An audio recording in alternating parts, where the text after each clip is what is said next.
Islam yang sangat cemerlang, bersinar, wa aghradiha al-asasiyah, dan di antara target-target dari syariat Islam yang sangat mendasar, fundamental, yaitu hifdud daruriyatil khamsi, menjaga kebutuhan-kebutuhan primer yang jumlahnya ada 5. 5 hal itu bagi Islam sangat primer.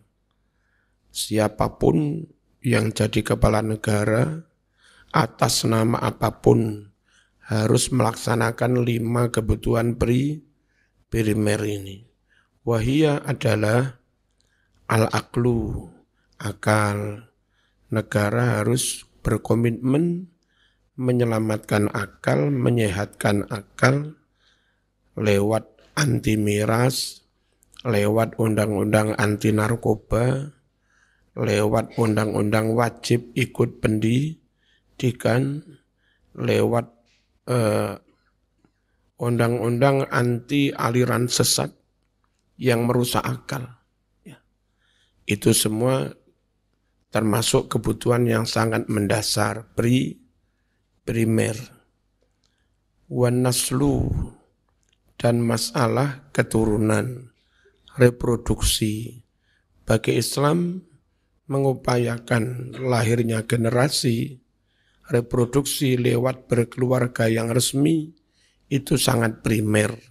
Sebab tanpa itu 50 tahun ke depan manusia habis. Kalau enggak mau nikah, enggak mau berkeluarga, mengupayakan nasl, lahirnya keturunan primer. Wan nafsu, menyelamatkan jiwa, melindungi nyawa. Ada undang-undang anti kekerasan, anti terorisme, semuanya itu dalam rangka melindunginya nyawa, nafsu ya. Wadinu, agama. Ada undang-undang anti pelecehan agama, penistaan agama. Enggak boleh atas nama HAM, atas nama kebebasan, lalu orang bebas bakar Injil, bebas bakar Weda, bebas bakar Tripitaka, bebas bakar Al-Quran, atas nama HAM enggak bisa. Ya. Ini negara harus menjaga agama itu primer, Mas. Keyakinan. Wal malu, dan harta, aset, properti dalam Islam, hak milik itu sangat dihormati. Diterbitkannya surat tanah, surat mobil, BPKB, dan segala macamnya. Itu untuk melindungi hak milik, properti seseorang, hak atas tanah. Wasummiyat bid-daruriyat awil kulliyat al-khams, dan 5 hal ini dinamakan dengan kebutuhan primer atau mendasar yang jumlahnya ada 5. Mengapa? Li'anna jami'al adyan wasyara'i qarrarat hifdhaha. Karena semua agama dan semua syariat dari agama apapun menetapkan perlunya menjaga 5 hal itu. Enggak Islam tok yang mewajibkan jaga 5 itu. Kristen pun ya mengamini kalau 5 ini harus dijaga. Ya, sama. Wa syara'at ma yakfulu himayataha, dan semua agama mensyariatkan hukum yang bisa menjamin dijaganya, dilindunginya 5 hal itu. Li'annaha daruriyatun lihayatil insan. Karena 5 perkara itu sangat daruri, sangat primer. Dalam Islam ada hajah daruriyah, kebutuhan primer, ada yang sifatnya haji, sekunder, Ya, ada yang sifatnya tarufuh, kebutuhan mewah sudah. Ya. Tas harus yang Elizabeth, harganya beratus juta, itu bukan primer, Mas. Sekunder pun tidak. Itu tersier, sudah sangat terlalu mewah. Nasi sembarang nasi primer. Tapi kalau nasi sudah harus merek Rojo Lele, itu sekunder. Lauk, garam, primer. Gerih, primer lah, Mas. Tapi kalau sudah minta pindang bermerek, itu sekunder. Baca kitab modern begini, kalau pas kiai desa ya repot. Mengistilahkan kayak begitu-begitu kan repot. Ya, nggak terbiasa. Walamma kana naslu huwa ahada hadhihi dharuriyat, dan ketika masalah keturunan, reproduksi, regenerasi merupakan salah satu dari 5 kebutuhan primer ini, lidzalika syara'al islamu minal uqubat as-sarimah az-zajirah ma yaqta'u tabira hadhil jarimah. Karena itulah Islam mensyariatkan sanksi hukum as-sarimah yang sangat keras, az-zajirah yang mengkapokkan, membuat jerah, ma yaqta'u tabira hadhil jarimah, yang sekiranya bisa memutus dampak atau rentetan dari kejahatan ini. Wa yuhaqqiqul amna, dan bisa merealisasikan keamanan. Wal istiqrar, dan merealisasikan situasi kondusif, stabilitas keamanan. Lil mujtama, bagi warga, bagi masyarakat, bagi rakyat, bagi umat. Dan keamanan itu pokok. Tanpa keamanan ngaji bubar, tanpa keamanan sawah, pasar, sekolah bubar. Perang saudara gak iso Mas Majul. Perang saudara gak iso neng pasar ngopi, wong perang saudara. Sungguh keamanan itu sangat penting, primer. Nah, disyariatkannya hukum keras itu untuk menjamin terciptanya keamanan dan kondusivitas bagi masyarakat. Kalau suasana sudah aman, kondusif, ngaji lancar, ya. Tapi lamaran gak lancar-lancar. Abu daerah aja.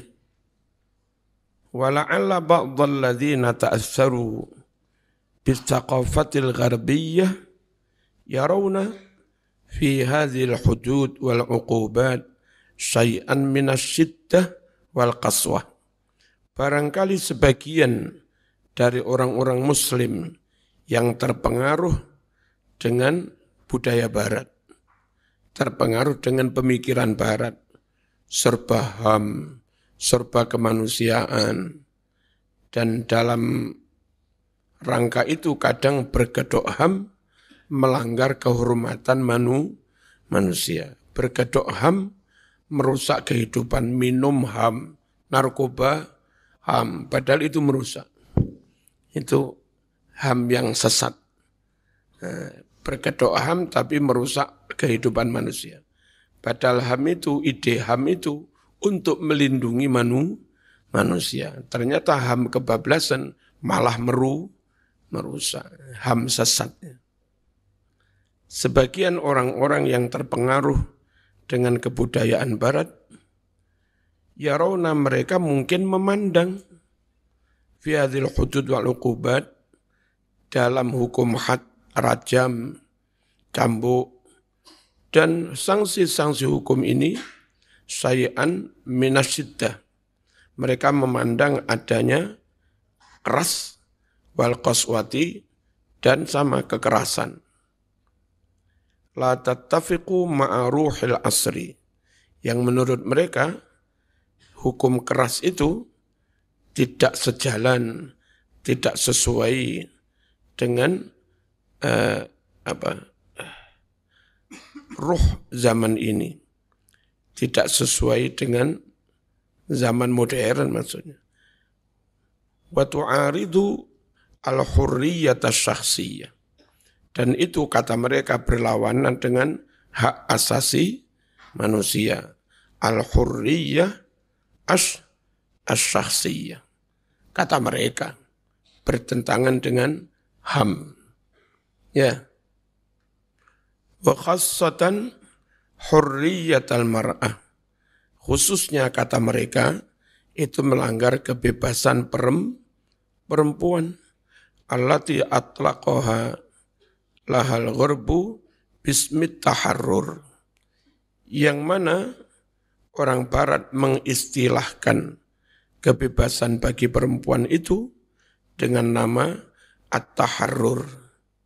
Ya sama, kebebasan merdeka, wal musawah, dan kesamaan, apa istilahnya? Gender. Yang satunya apa? Emansipasi ya.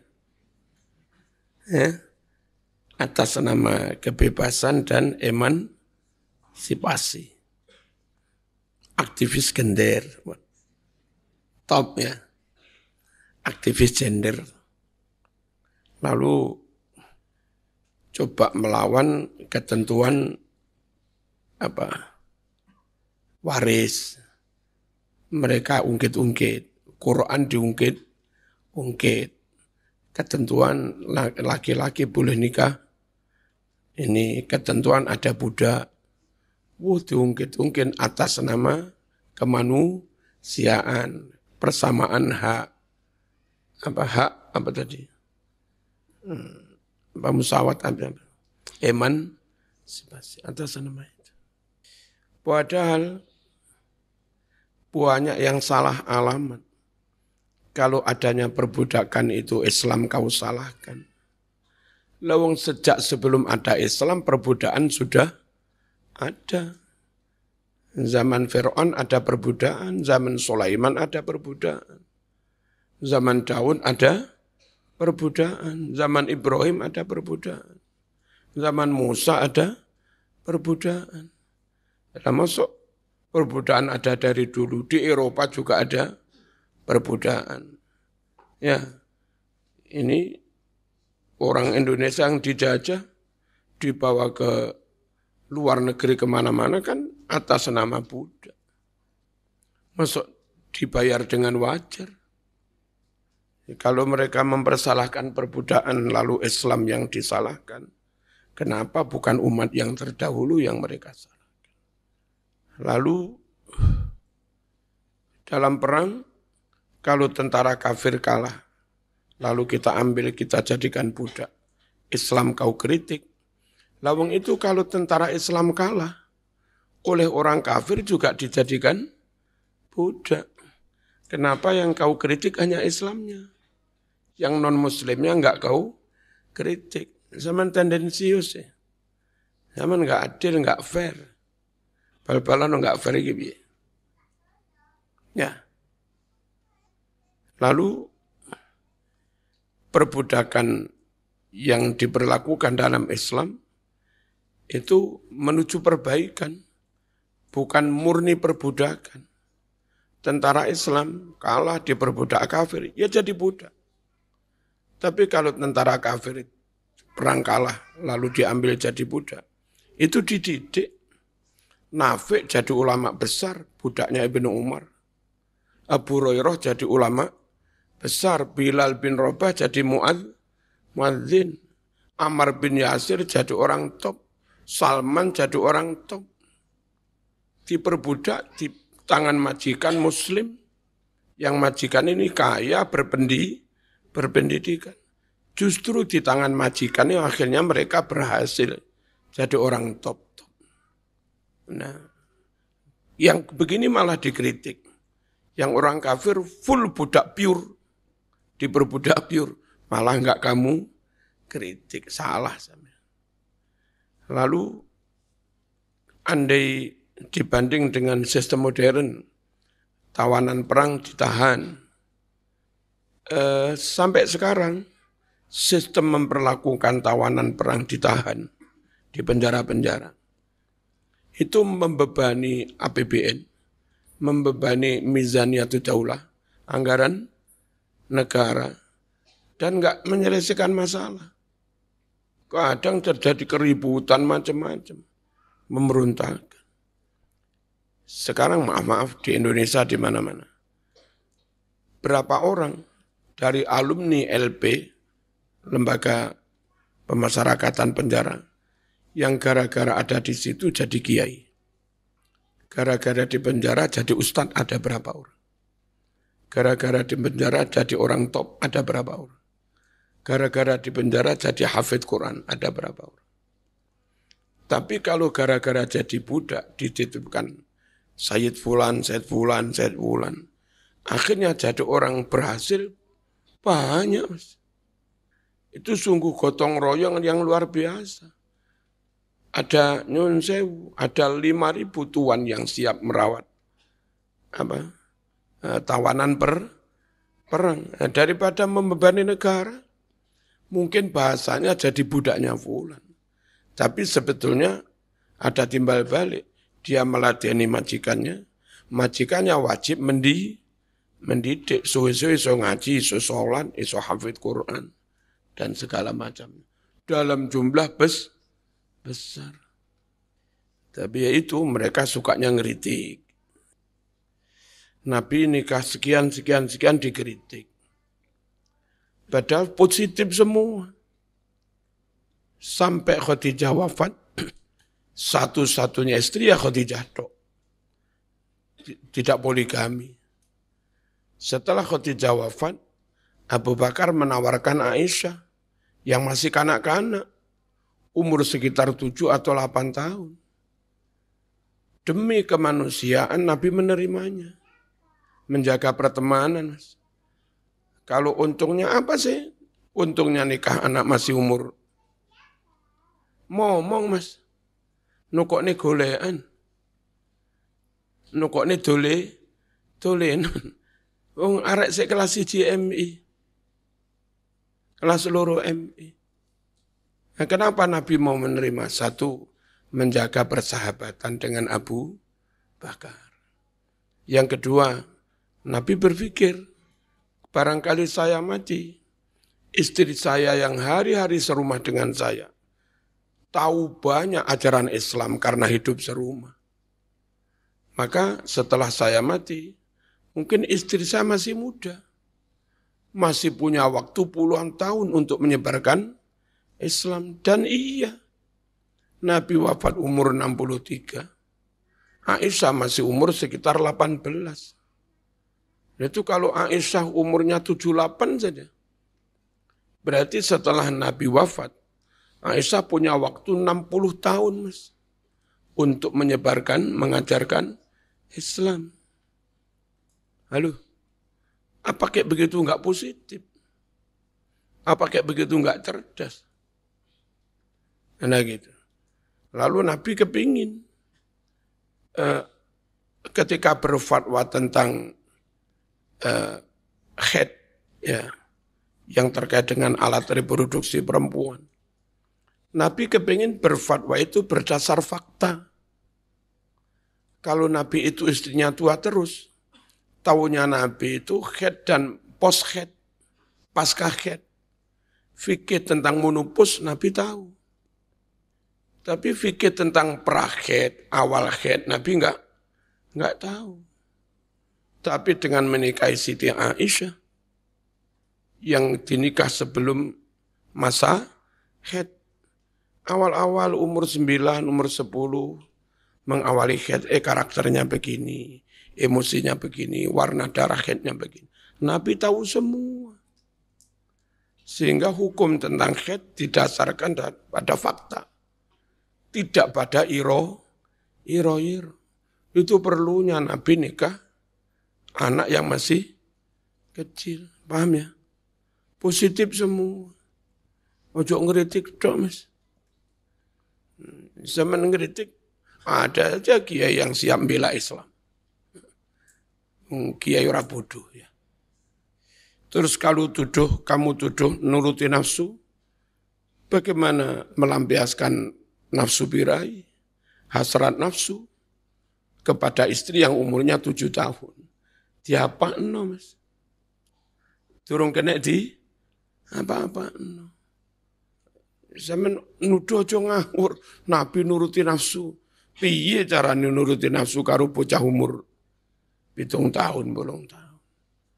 Bareng Nabi rabi dengan Ummu Salamah, mantan istrinya Abu Salamah, nikah dengan Sauda.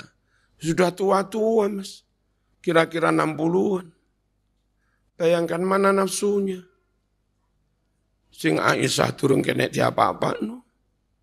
Sing bojo tuwek wis ra kena di apa-apano. Sing bojo kanak-kanak sik bau kencur. Sing bojo tuwek wis bau remason mas. Lah kono mau tuduh nuruti nafsu itu. Itu tuduhan cap opo wis. Gak hebat.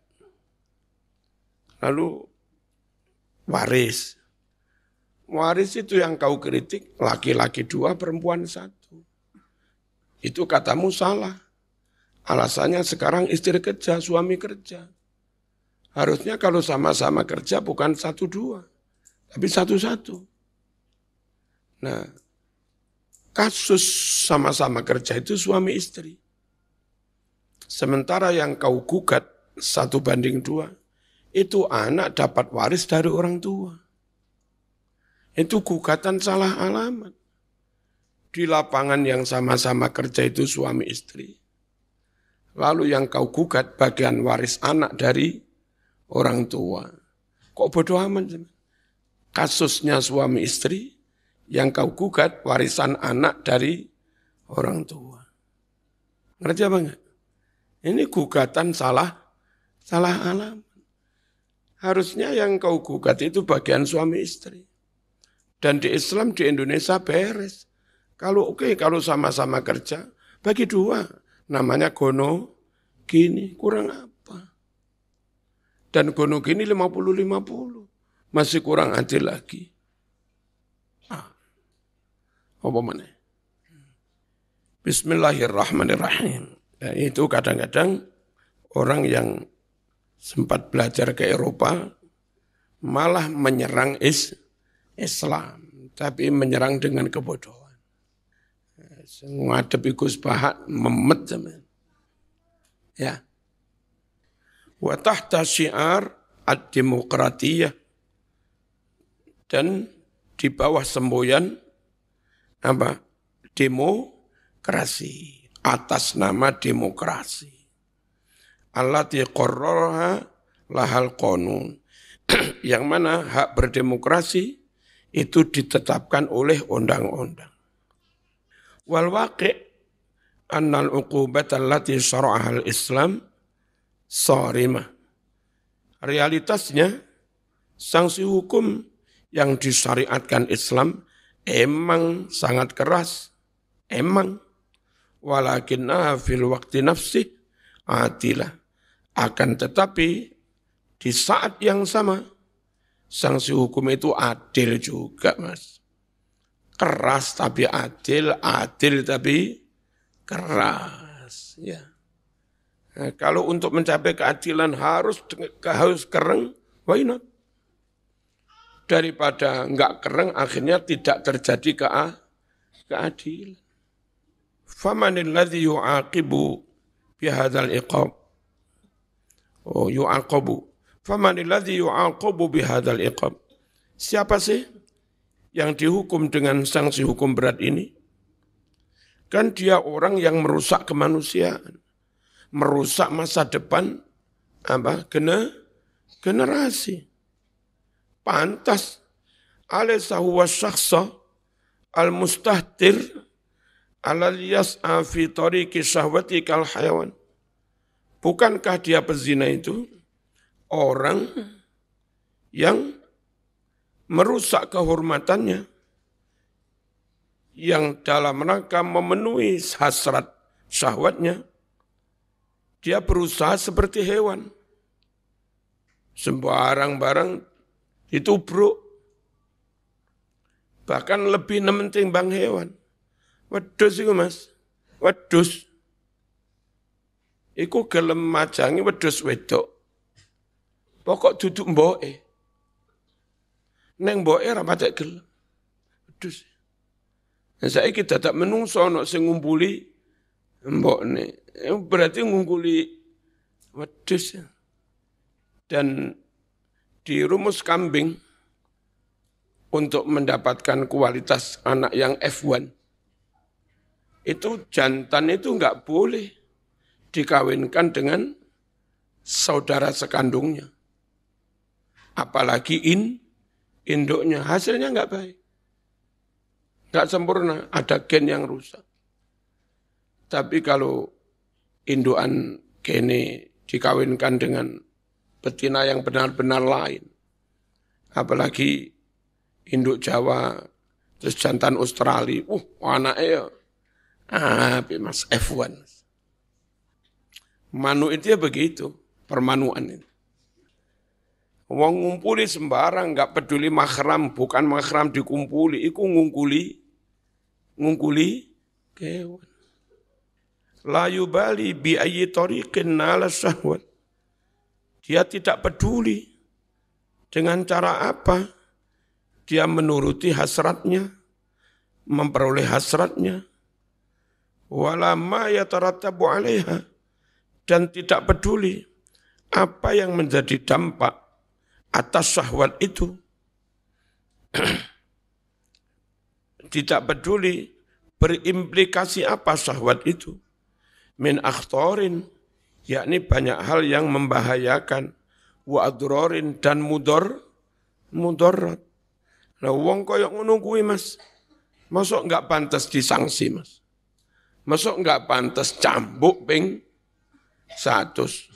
Yang sudah nikah ngerusak pager ayune tonggo, ya, mangan pagere tonggo, pantas lek disangsi berat. Innal ladzi yartakibu hadhil jarimah limujarradil istimta' wasyahwat laisa insanan. Sungguh orang yang melakukan kejahatan zina kayak begini sekedar untuk bersenang-senang, wasyahwati, dan nuruti hasratnya, laisa insanan, kuwi sejatine duduk apa? Duduk menungso, ya. Duduk menungso mas. Bal huwa hayawan. Akan tetapi itu hewan. Bal adol, bahkan lebih hina dari hewan. Ulaika kal an'am bal hum adol. Wadhalika li'annal hayawan tusaitiru alaihi syahwatuhu fahuwa yasiru taba'an laha. Kenapa dia kayak kewan, bahkan lebih hina? Karena kewan itu memang dikuasai oleh syahwatnya, dikuasai oleh nafsunya. Maka hewan hidup berjalan mengikuti syahwatnya. Pantas kewan, pengen mangan-mangan, pengen turu-turu, pengen kumpul-kumpul. Enten kewan itu nuruti syahwat. Lah menungso iku punya akidah, punya keimanan, punya nilai, punya harga diri, punya kehormatan. Lah kok jatah uripe nuruti nafsu, enggak peduli dengan harga dirinya. Berarti kan koyok kewan. Apa menungso punya harga diri? Punya. Wedhus sih mas. Sapi, molone pedes. Enggak menesu. Wedhus sih lah. Molone pedes. Ono wedhus nakal, molone matamu. Enggak nesu. Karena enggak punya harga diri. Coba menungso mok kono ini dikampleng men. Menyinggung kehormatan. Itu manusia itu punya harga diri. Jaga harga diri. Ojo melakukan ngono kuwi, itu koyok ngerti ya? Lah wong sing nglakoni ngono kuwi dilokne ya nesu. Balon dilokne balon yang ngamuk. Balon. Padahal ngelakoni pun tetap ingin dihormati, wancan manusia, tapi munafik ingin martabat, dia melakukan yang tidak wal insanu yahkumuhu aqluh, lah manusia itu dikuasai, diatur oleh akal pikirannya. Harusnya manusia itu berjalan nuruti akal, ojo nuruti nafsu. Walihada yasiru ma'a mantiqil akli. Karena itulah manusia berjalan dalam hidup sesuai dengan logika akalnya. Ini baik, ini enggak baik, ini benar, ini salah. Kalau saya diginikan, saya sakit hati, maka saya enggak akan melakukan ini. Karena ini juga menyakiti orang lain. Manusia punya akal, punya timbal balik, punya rasa tepo seliro. Ada rasa, lalu kroso, lalu rumongso, lalu ngrumangsani. Rasa, ono roso, rumongso, ngrumangsani. Dan itu namanya wong Jawa ngarani tepo seliro. Boleh melakukan ini, ya pikiran, rasano. Konek dikonoknya ya apa? Itu mas. Ada ukuran dan itu sama pada menungso ini. Walaisat hadhil gharizah allati awda'aha Allah fil insan limujarrati nail syahwah au qada'il watar. Dan insting akal ini yang Allah menitipkannya kepada diri manusia bukanlah untuk sekedar meraih hasratnya. Allah memberi akal itu bukan agar kamu bisa memenuhi hasratmu. Dewe akal ben iso mangan wareg, dewe akal ben iso jimak wong 10, orang ngono kuwi. Lele akal mung nggih ngono kuwi, gak ate akale. Kewan rakit rati akal wis mangan. Lele akal mung nggih golek mangan, wis dadi kewan. Ora kate akal wis iso mangan. Akal gunakan untuk yang lebih mulia. Au qada'il watar, atau memenuhi syahwat. Bal hiya min ajli ghayatin nabilah. Akan tetapi insting akal itu untuk tujuan yang mulia. Samiyah sama mulia, terhormat. Hiya baqa'un nasli. Atau gharizah tadi syahwatnya. Syahwat dalam diri manusia itu tidak sekedar ben ison jima. Tapi manusia diberi itu, diberi alat kelamin itu, diberi hasrat untuk itu, biar manusia bisa melestarikan keturunan, generasinya. Perlu nalek dhek mati, ono sing nerusne dakwai, dhek mati ono sing nerusne pondoke, dhek mati ono sing nerusne akidahe, ono sing nerusne perjuangane. Maka perlu generasi, perlu nikah, perlu usaha reproduksi. Lah itu loh. Bukan sekedar ben mana. Wallahu jalla wa ala bi hikmatil aliyah ja'ala hadzal irtibat baina dzakar wal unsa. Allah dengan hikmahnya yang sangat mulia menciptakan adanya hubungan antara laki-laki dan perempuan. Dan munculnya hubungan itu ya di saat tertentu, di umur tertentu, di tempat tertentu, dengan orang tertentu yang itu bukan ikhtiar manusia. Allah, ya. Sampeyan mondok di sini 4 tahun, ono mbak-mbak ayu-ayu, sitok enggak ono sing klik. Memang belum ditakdir Allah. Tapi bareng sampean tabrakan, Zaman karo musuh tabrakan digoneng rumah sakit. Dirawat di kamar yang sama. Bareng, loh, klik. Memang dikehendaki. Tak dongakne klik karo tangga. Dikira cinta, rasa cinta ono rumuse. Ora ono. Oleh ayu mesti mendang payu rapi, ra mesti. Ganteng sugih mesti payu rapi, ra mesti. Kadang ganteng sugih tuwek ya ora payu. Sing duweh kadang malah sing duweh neriman dan dia realistis apa adanya. Dijaluk uang, oh alhamdulillah. Syukur tenan tiba aku payu jaluk uang. Langsung iya. Akhirnya ndang payu rapi. Sing ganteng, sing ayu, saya pilih-pilih. Lek perlu dadi kolektor. Satu orang datang simpen, orang kedua datang simpen.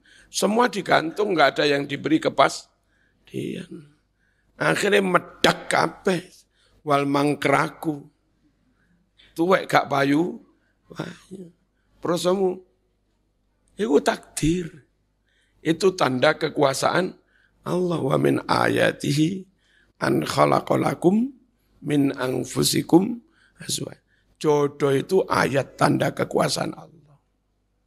Rumus secara umum tapi enggak memberi kepastian. Jodoh krono dekat, nyatanya sing rapi oleh tonggo hanya sekian persen. Ya. Jodoh karena ganteng ayu. Bintang film sing lanang ganteng sing itu ayu pegatan. Enggak jodoh juga. Berarti apa? Takdir. Takdir. Makin aja ngotot tembil. Iku barang takdir ngotot ae teman. Jadi Allah menjadikan adanya hubungan tik tek klik klik antara laki-laki dan perempuan. Walakinnahu lam yasmah bihi bitariqil fawdha. Akan tetapi Islam tidak mengizinkan hubungan itu dengan cara yang kacau. Kama taf'alul hayawanat, seperti yang dilakukan binatang. Haitsu yanzu ba'duha ala ba'din. Ya, sekiranya sebagian binatang moro-moro ngawin yang lain ngono tok. Kandang sak kandang 15 ya. Diijeni. Yang pancen wedhus ya. Wa innama samaha bihi fi dairati tuhri wal iffah. Akan tetapi Islam mengizinkan hubungan antar laki perempuan dalam skop, dalam wilayah suci dan terhormat. Ya, ngerti? Suci dan bermartabat. Wa bitariqiz zawaj asy-syar'i, dan dengan cara pernikahan yang syar'i. Dan Islam mengakui nikah menurut agama lain. Ada orang Kristen, suami istri nikah ala Kristen. Lalu dua-duanya masuk Islam. Enggak wajib nikah lagi, Mas. Nikahnya di zaman Kristen itu oleh Islam dianggap sah. Pokoknya menurut agamanya sudah dianggap nikah. Anak hasil nikahnya orang Kristen yang lama-lama masuk Islam. Anak itu juga sah. Kelak bapaknya juga bisa menjadi wali. Wong tuane mati, anak juga mendapat hak waris. Mahram wudhu ya mahram. Bukan orang lain. Nah, gitu. Bahkan di zaman jahiliyah mbuh nikahnya apa kita enggak tahu. Ya, status Nabi itu sah sebagai anaknya Sayyidina Abdullah dan Siti Aminah. Dulu nikahnya Sayyidina Abdullah dengan Siti Aminah gimana? Ya mbuh. Wong belum ada syariat Islam yang kayak begini. Ojo sembarang barang zaman dulu diamblas nih kabeh, dianggap batal kabeh. Ngawur. Jadi ustadz mikiro sing jero. Alladzi yuhaqqiqul hadaf an-nabil. Yang mana pernikahan itu bisa merealisasikan tujuan mulia wal ghayatul insaniyah dan tujuan yang sangat manusiawi. Al-musla yang sangat ideal. Fi baqa'in nau'il insani dalam upaya melestarikan manusia kama qala ta'ala wallahu ja'ala lakum min anfusikum azwaja wa ja'ala lakum min azwajikum banina wa hafadata warzaqakum minat thayyibat. Allah memberi buat kamu dari bangsamu sendiri istri-istri. Dan dari istrimu Allah menganugerahkan padamu anak laki-laki, anak-anak, wa hafadatan dan cucu-cucu. Buyut enggak disebut. Karena memang umumnya orang itu hidup sampai masa cucu. Ada yang hidup melihat buyut tapi jarang. Itu pun buyut masih umur 1 tahun 2 tahun nanti juga dipanggil Allah. Kecuali kalau kebetulan perempuan.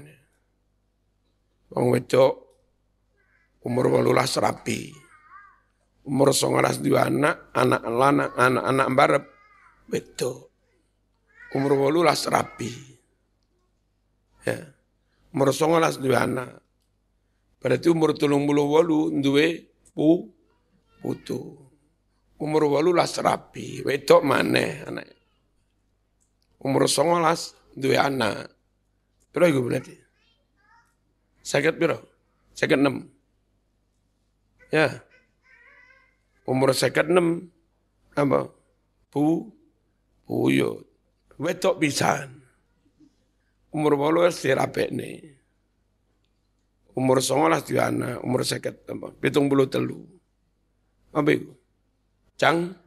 Jangan dilalah umure dawa pisan. Umur 91 sik urip.